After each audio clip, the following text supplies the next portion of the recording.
안녕하세요. 필리핀 교민 뉴스 필리핀입니다. 요즘 필리핀의 뉴스를 정리하다가 보면 계속 반복되는 내용들이 있는데요. 그 중에 하나가 바로 쌀 얘기가 아닐까 생각이 됩니다. 필리핀 내의 쌀 비축량 부족으로 인해서 쌀 가격이 무척 올랐죠. 급하게 수입한 쌀에서는 벌레가 생겨서 이게 또 뉴스거리가 되기도 했었는데요. 어제는 필리핀 식량관리위원회 NFA 소속 트럭이 안티폴로에서 마리끼나 교도소로 쌀을 이송하던 중에 수물롱 하이웨이에서 전복이 되었다는 소식이 올라와 있습니다. 다행히 부상자는 없는 것으로 전해지고 있는데요. 이 사고 덕분에 트럭에 실려있던 쌀 150부대가 거리로 쏟아져서 인근 주민들이 이 쌀을 주워갔다는 소식입니다. 언론 보도에서는 이 쌀이 안티폴로 주민들에게 무료로 전달된 쌀이 되었다고 전하고 있는데요. 참 쌀 소식을 전해드리면서 이런 소식까지 살펴보게 되네요.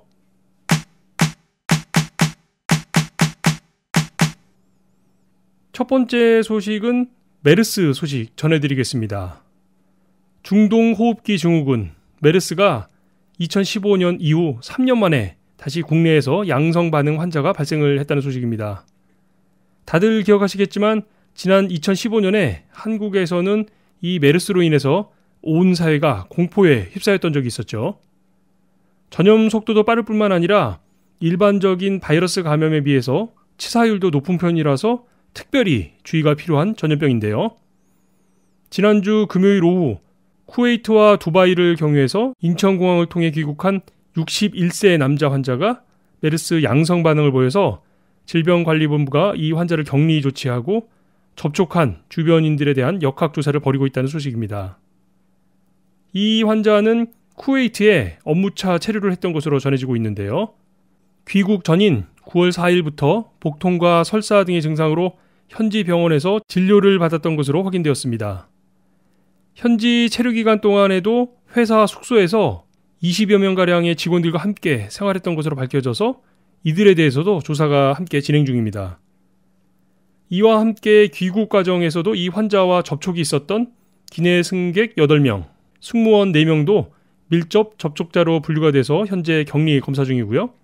공항 검역관, 출입국 관리소 담당관 등과 이 환자의 부인 역시 밀접 접촉자로 분류가 되었습니다. 이 환자는 귀국 이후 삼성 서울병원에서 진료를 받고 이 진료 과정에서 메르스 의심 환자로 분류가 되었는데요. 이 과정에서 의료진 4명이 다시 밀접 접촉자가 되었고 이렇게 오후까지 총 21명의 밀접 접촉자와 417명의 일상 접촉자들이 발생했다는 소식입니다. 메르스 양성 환자와 접촉을 했다고 해서 모두가 다 메르스 환자가 되는 것은 아니겠지만요. 그래도 이렇게 초기 단계에서부터 적극적으로 대처를 해야 지난 2015년과 같은 피해가 재발되지 않을 텐데요. 철저한 관리가 필요한 상황에서 한 가지 우려가 되는 점은 함께 입국을 했던 외국인들, 그러니까 일상 접촉자들이죠. 이 외국인 115명 가운데 50명의 소재가 파악이 되고 있지 않다는 점인데요. 이들의 소재를 끝까지 파악해서 조치를 취하는 노력이 필요해 보입니다. 다른 문제가 아니라 바로 안전 문제니까 말이죠.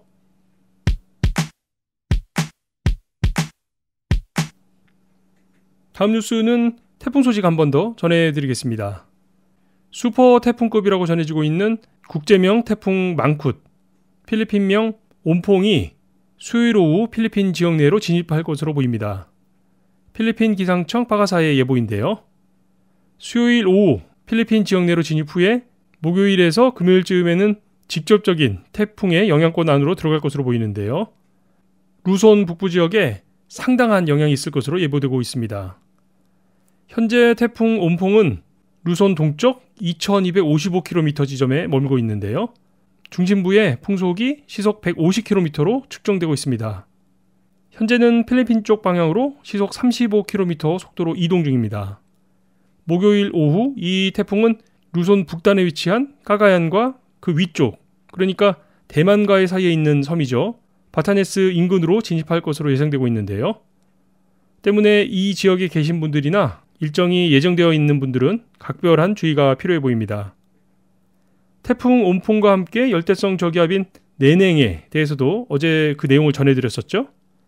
현재 이 열대저기압인 내냉의 영향으로 지역에 따라서 천둥 번개를 동반한 소나기가 내리는 지역들이 있으니까요. 루손 북부 지역, 일로코스 지역이나 코딜렐라, 카가얀 지역에 계신 분들은 일기예보에 귀를 기울이시고 기상 변화에 대비하시는 것이 좋을 것 같습니다. 이번 태풍과 열대저기압 내냉은 금요일 오후까지 필리핀에 영향을 미치게 될 것이라고 하니까요. 일정에 착오 없으시기를 바랍니다.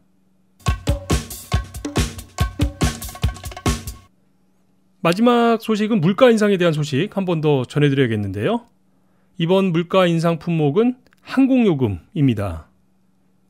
필리핀 교통부가 항공사의 유류 할증료를 승인했다는 소식입니다. 필리핀 항공사들은 국제 유가 인상의 영향으로 이 유류 할증료 재시행을 요청했었는데요. 이번에 당국이 허가를 해주게 됨으로써 조만간 필리핀 항공사들의 항공요금 인상이 이루어지게 될 것으로 보입니다. 아마도 이번 달 내로 시행이 될 것 같은데요.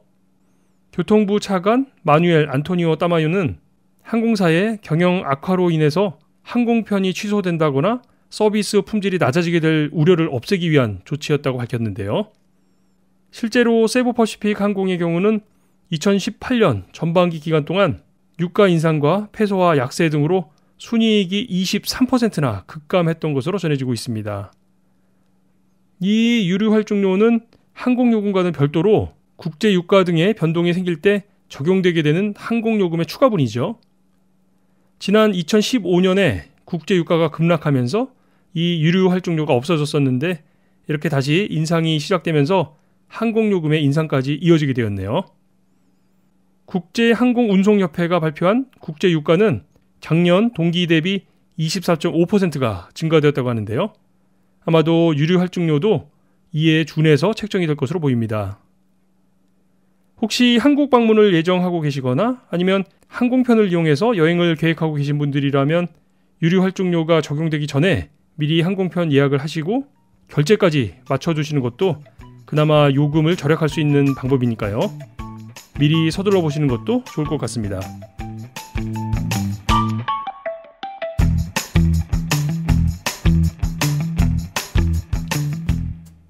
이미 많은 분들이 기대하고 계시는 것처럼 오늘 저녁에는 우리 축구 국가대표팀의 평가전이 있습니다.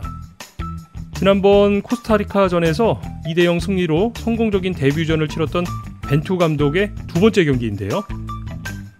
지난 경기에서 내용적인 면에서도 워낙 좋은 경기를 했었기 때문에 오늘 경기에서도 저를 포함한 많은 팬들이 기대를 하고 있는 상황입니다. 오늘 저녁에도 멋진 경기 부탁드리고요. 10만 교민, 150만 방문자들이 함께 듣는 필리핀 교민 뉴스 필리핀이 준비한 오늘의 소식은 여기까지입니다. 지금까지 저는 알렉스였고요. 저는 내일 또 좋은 소식들을 가지고 인사드리도록 하겠습니다. 함께 해주신 여러분 고맙습니다.